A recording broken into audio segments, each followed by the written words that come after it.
ចឹងខ្ញុំឲ្យមានក្តីប៉ិនប្រសូមទ្រង់ប្រាចឹងខ្ញុំឲ្យបានដូចព្រះ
ទ្រង់ប្រាចឹង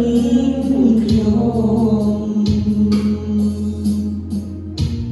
ឲ្យមានក្តីប៉ិនប្រសូមទ្រង់ប្រាចឹងខ្ញុំឲ្យបានដូចព្រះ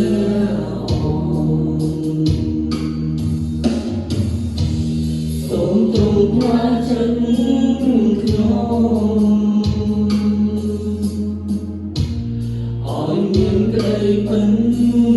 ប្រសូមទ្រង់ប្រាចឹងខ្ញុំឲ្យបានដូចព្រះ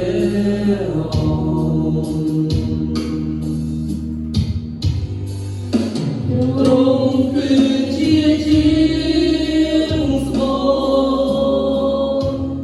កូនជាដី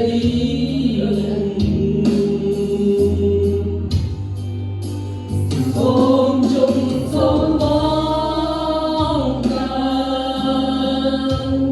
ឲ្យខ្លាយជាមនុស្សថ្មី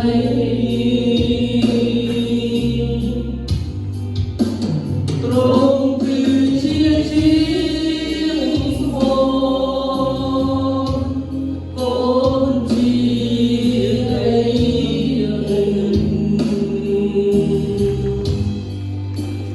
សូមជុំសូមប